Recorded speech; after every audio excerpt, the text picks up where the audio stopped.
I'm Willem. At 99, I was broke, divorced, in debt, and watching my son die. I'm 99 years old.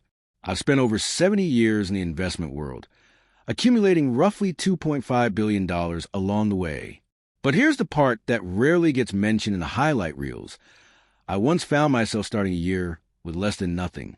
Not just broke, negative net worth, divorced, buried under debt, and watching helplessly as my 9-year-old son fought leukemia, while I couldn't even afford the medical care he desperately needed.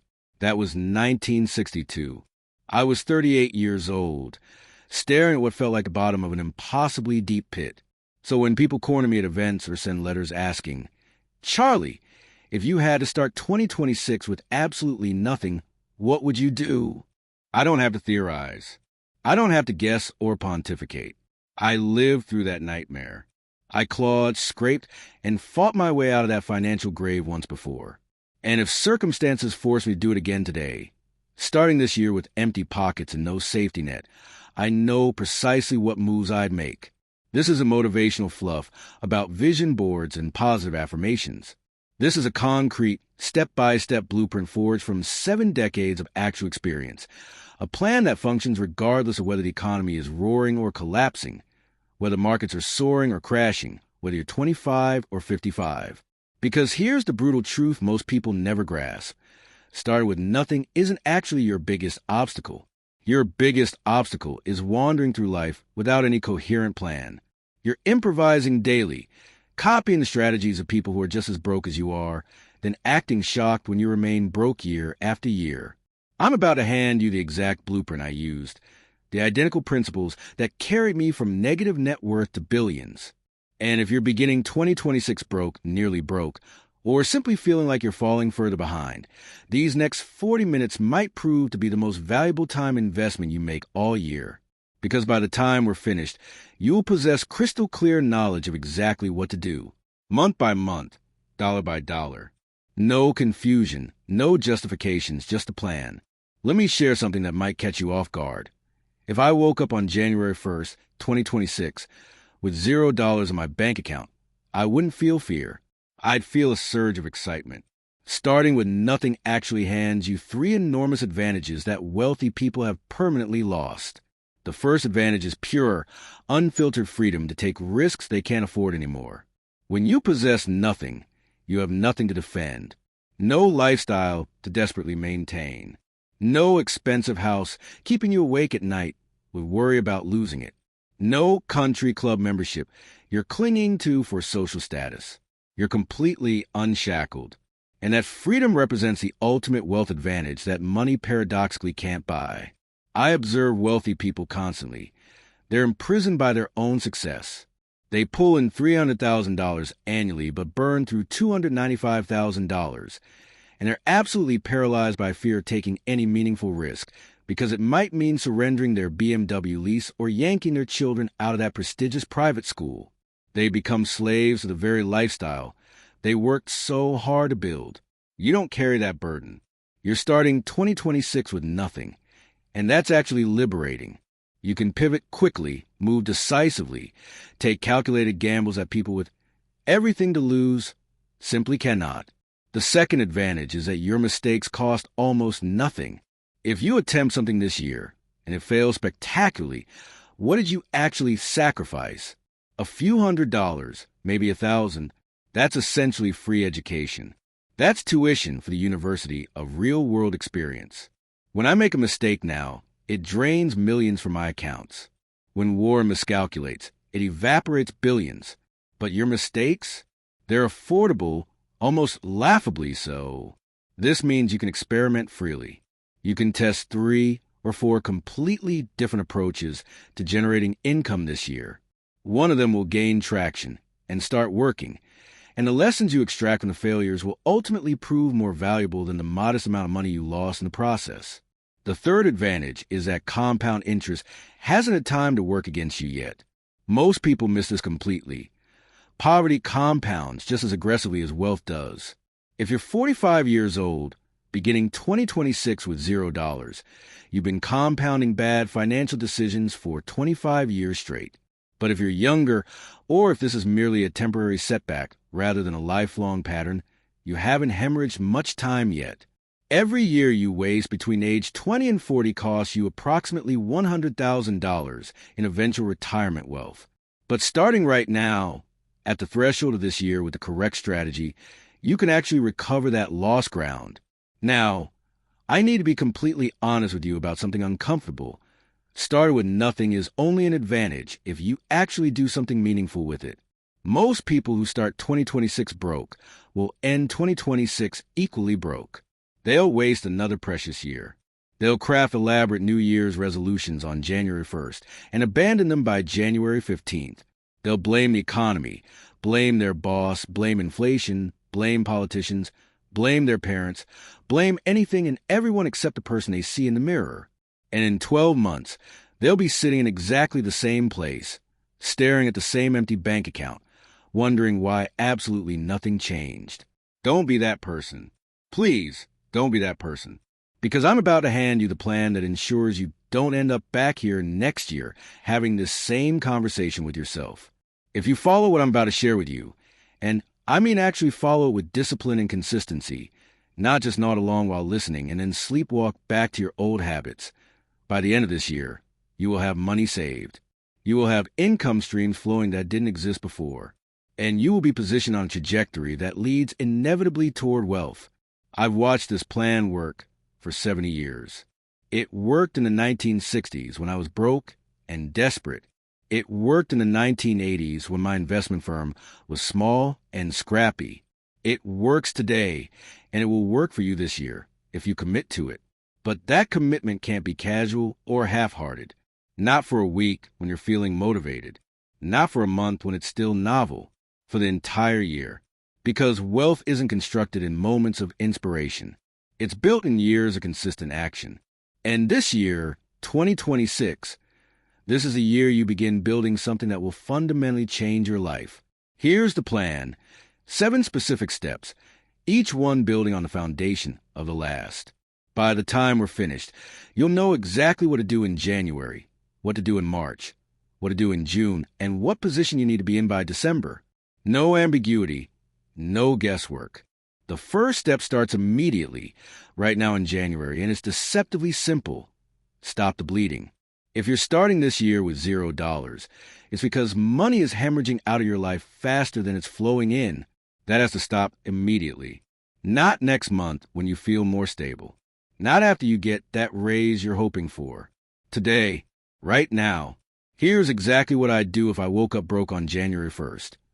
I grab paper and pen and write down every single place money escapes from my life. Every subscription, every monthly payment, every habit that costs money. And then I'd ruthlessly cut half of it. Car payment? If I'm broke, I absolutely do not have a car payment. I sell that car immediately, buy a $3,000 used Honda Civic with cash, and I've just eliminated $400 a month in payments plus $150 in insurance costs. That's $550 a month. I just freed up over 12 months. That's $6,600 back in my pocket. That's not trivial when you're starting from zero. That's meaningful capital. Eating out? Completely gone. I cook every single meal at home. Rice, beans, eggs, chicken, vegetables. This costs me maybe $5 a day, tops. Most people carelessly spend that much on one lunch without thinking twice. Over a year, that's a $4,000 swing from spending $3,000 eating out to spending $1,800 on groceries. Another $1,200 saved. Subscriptions, Netflix, Spotify, gym membership. Whatever else is bleeding $10 here and $15 there. All of it gone. Every last one. I can read books from the library for free and do push-ups in my living room. That's another $50 a month. $600 a year. I'm not suggesting you live like this forever. I'm not asking you to become a permanent ascetic. I'm telling you to live like this for 1 year, 12 months, 365 days. And in exchange for this temporary sacrifice, you get your financial life back. You get your future back. Most people refuse to do this. They'll protest, but I deserve to enjoy life while they're broke. And that's precisely why they stay broke indefinitely. I'm 99 years old and worth billions, And I'll tell you something that might sting. The only thing you deserve when you're broke is to stop being broke. Everything else is a luxury you haven't earned yet. So that's January. Stop the bleeding. Cut everything that's not essential for survival. Live on less than you ever thought possible. Because every dollar you don't spend this month is a dollar that starts working for you next month. The second step unfolds in February and March. 2 months dedicated entirely to one thing: earning more money than you've ever earned before. Here's what most broke people fundamentally misunderstand. You can't invest your way out of poverty. If you're starting 2026 with $0, putting $50 a month into index funds isn't going to change your life. Not this year, not next year, maybe in 30 years, but you need help now. So forget investing for the next 60 days. Your only job is to increase income dramatically. If I was starting this year broke, here's what I'd do. First, I'd sell my time at the absolute highest possible rate. That means identifying the most valuable skill I possess and selling it relentlessly. Can you write? Offer copywriting services to businesses. Can you design? Freelance graphic design. Can you code? Contract software work. Can you speak clearly and persuasively? Cold calling for commission-only sales jobs. I don't care if it's not your passion. I don't care if it's not what you studied in college. We're not building a career right now. We're building capital. There's a profound difference between those two things. And here's the key that separates people who succeed from people who don't. I wouldn't work one job. I'd work 3 simultaneously. Full-time job during the day, whatever pays the most. Freelance work in the evenings, 3 to 4 hours. Weekend gig, driving, delivery, handyman work, whatever adds another $500 a month. Most people will immediately say, that's too hard, or I'll burn out. You know what's actually hard? Being 65 years old and broke. You know what burnout really is? Working until you're 75 because you didn't work hard enough at 35. I'd work 70-hour weeks for 2 months straight, February and March. 8 weeks of maximum effort. And my goal would be to save $5,000. Now, $5,000 doesn't sound like much to some people, but when you're starting from zero, it's absolutely everything. Because $5,000 gives you options. It's your first bit of leverage in life. It's tangible proof that you can delay gratification. And psychologically, having $5,000 in the bank fundamentally changes you. You stop thinking like a broke person and start thinking like an investor. The third step runs from April through June, building the emergency wall. Once you hit $5,000, every instinct in your body, every fiber of your being, will scream at you to invest it. Don't. Not yet. Not even a little bit. Because here's what happens to broke people who start investing too early, and I've watched this tragedy play out thousands of times. An emergency hits. The car breaks down. A medical bill arrives. A job loss happens. And suddenly they have to sell their investments at the worst possible time, usually at a loss, to cover basic expenses. Then they're back to zero. They feel like failures, and they quit entirely. I've seen this pattern destroy people for 70 years. They get excited. They invest their first $5,000. Life happens, and they're done with investing forever. So instead, from April to June, we're building what I call the emergency wall. That's $10,000 in cash, just sitting there, boring, not growing much, earning maybe 4% in a high-yield savings account. Most investment experts will tell you this is stupid. They'll say you're losing money to inflation. That money should be in the market working harder. Ignore them completely. They've never been broke. They don't understand the psychology of scarcity, the terror of having no cushion. When you've been broke, truly broke, you understand that the worst financial position isn't having cash that earns 4%. The worst position is having no cash when an emergency inevitably hits. So for 3 months, April through June, the goal remains identical to February and March. Maximum income, minimum expenses. Keep working those multiple streams. Keep living lean and focused. But now, instead of saving your first $5,000, you're saving the next $10,000. And here's what's going to happen by June. You'll have $15,000 total. And something profound will shift in your brain chemistry. You'll stop feeling desperate. You'll stop making decisions from fear and panic. Because $15,000 buys you something money can't usually buy: time. If you lose your job, you can survive for 3 to 6 months while you find a better one. If an emergency hits, you can handle it without going into debt. This is a foundation. This is what every wealthy person has, but nobody talks about because it's not sexy, it's not exciting, but it's absolutely essential. It's the difference between building wealth and perpetually starting over. The fourth step happens in July and August. Now we invest, but not the way most people think. If you're starting 2026 with nothing, you're not ready for stocks yet. You're not ready for real estate. You're definitely not ready for crypto or gold or whatever else financial gurus are selling this month. You're ready for one thing: investing in yourself. Here's what I mean. You have $15,000 saved. $10,000 is your emergency fund. You don't touch that under any circumstances. But the other $5,000, that's your first investment capital. And the highest return investment you can possibly make right now is in your own earning ability. If I was starting this year broke, here's exactly what I'd spend that $5,000 on. First, skills that increase my income permanently. If I'm making $20 an hour, I'd spend $2,000 on a certification that gets me to $35 an hour. Could be a coding boot camp. Could be a real estate license. Could be truck driving CDL. I don't care what it is as long as the math works. Spend $2,000 to earn $15 more per hour? That's a 750% annual return on investment. Show me a stock that does that consistently. Second, tools that let me earn money independently, without relying on an employer. If I can write, I'd spend $1,000 on a quality laptop and professional software. If I can build things, I buy quality tools that last. If I can sell, I buy inventory. The goal is to own the means production for my own income stream. Third, networking and positioning. I'd spend $1,000 going to industry conferences, joining professional groups, taking people to lunch who are already where I want to be. This sounds soft, but it's not. Every major financial opportunity I've ever had came from knowing the right person at the right time.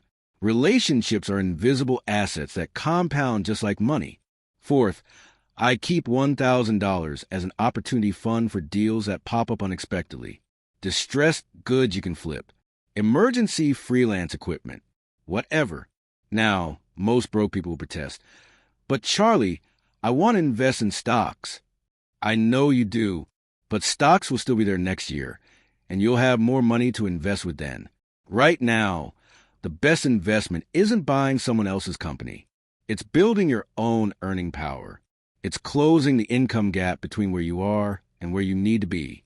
The fifth step unfolds in September and October, building the second income stream. By September, if you follow this plan, you're in a completely different universe than January. You have a $10,000 emergency fund. You've invested $5,000 in skills and tools. You're earning more per hour, and you're still living lean. Now we build a thing that separates you from everyone else. Passive income. And I'm not talking about passive income the way internet gurus sell it. I'm not talking about drop shipping or selling courses, or any of that nonsense that rarely works. I'm talking about real income streams that work while you sleep, that exist whether you show up or not. If I was doing this today, here's what I'd build. First option, dividend-paying stocks. By September, I have saved another $3,000 from increased income. I'd put it into a portfolio of boring, reliable, dividend-paying companies. Not exciting companies. Not sexy tech startups. Companies that make soap and toothpaste and insurance. Companies that have paid dividends every single year for 50 years. At a 4% dividend yield, $3,000 generates $120 per year. That's $10 a month. Sounds like nothing, right? But that $10 you didn't have to work for. And next month, you add another $300 to it. And the month after that, another $300. By December, that $10 becomes $40. By next year, it becomes $200 a month. In 5 years, if you keep feeding it consistently, it becomes $2,000 a month. That's how compounding works when you give it time and consistency. Second option, rental property down payment. If I saved aggressively, by September I'd have $15,000 in my emergency fund plus another $5,000 saved. That's $20,000 total. With FHA loans, I can put 3.5% down on a small duplex in a working-class neighborhood. I live in one unit. I rent out the other. The rent from the other unit covers most of my mortgage. I'm building equity. I'm getting a place to live nearly free. And in 10 years, I own a $200,000 asset that I acquired with $7,000 down. The sixth step is November, and this is the discipline test. By November, you're exhausted. You've been grinding for 10 months straight. You've been living lean while everyone around you spends freely. You've been working multiple streams while your friends are relaxing. And the holidays are coming. This is where most people break. They rationalize, I've been so good all year. I deserve to treat myself. And they blow $2,000 on Christmas gifts and holiday travel and a new wardrobe because I earned it.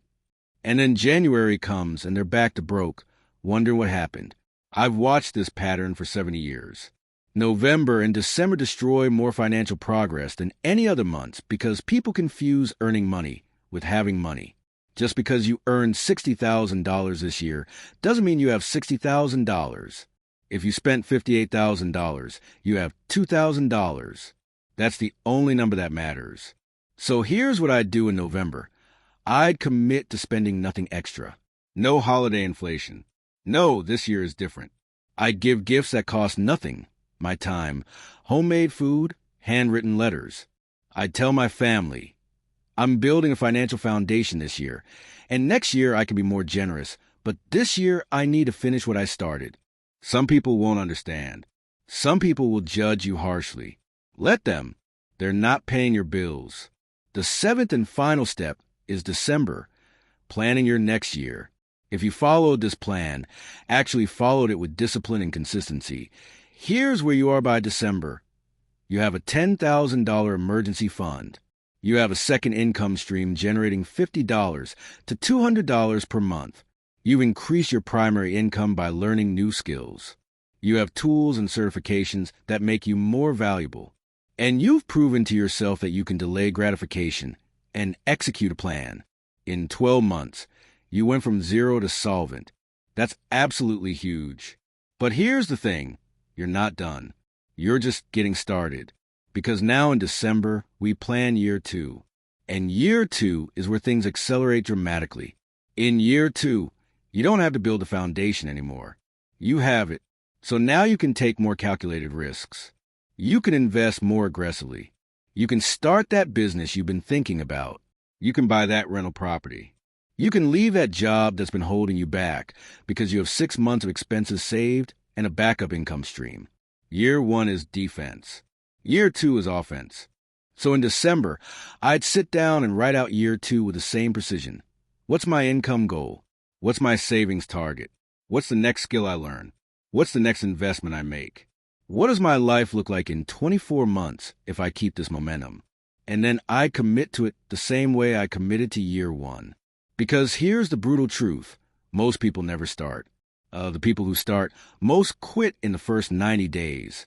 The people who make it 90 days, most break in November and December. But if you're reading this in December and you actually did it, you made it all 12 months. You're now in the top 5% of people who try to change their financial life. You're not broke anymore. You're not desperate. You're not starting over. You're an investor. You're building wealth. And next year, you're going to build even more. This plan works. I know it works because it's the same plan I followed in the 1960s when I was broke and desperate. The same principles Warren Buffett followed when he was young. The same approach every self-made wealthy person I know use at some point. But here's the thing nobody wants to hear. Most of you won't do it. You'll read this. You'll nod along. You'll say, yeah, that makes sense. And then you'll go right back to doing exactly what you were doing before. You'll keep spending money you don't have on things you don't need. You'll keep hoping something magical happens while you do nothing different. And next year, you'll be sitting in the exact same position wondering why nothing changed. Don't be that person. If you're starting 2026 with nothing, you have a choice right now, in this moment. You can waste another year, or you can commit to this plan. Not for a week when you're feeling motivated. Not for a month when it's still novel. For the entire year. I'm 99 years old. I've been doing this for 7 decades. And I'm telling you with absolute certainty, if you follow this plan, in 12 months you will not recognize your financial life. But you have to start. Today. Right now. Stop the bleeding. Increase your income. Build your emergency fund. Invest in yourself. Create a second income stream. Stay disciplined through the holidays. And plan your next year. That's it. That's the whole plan. Now go execute it.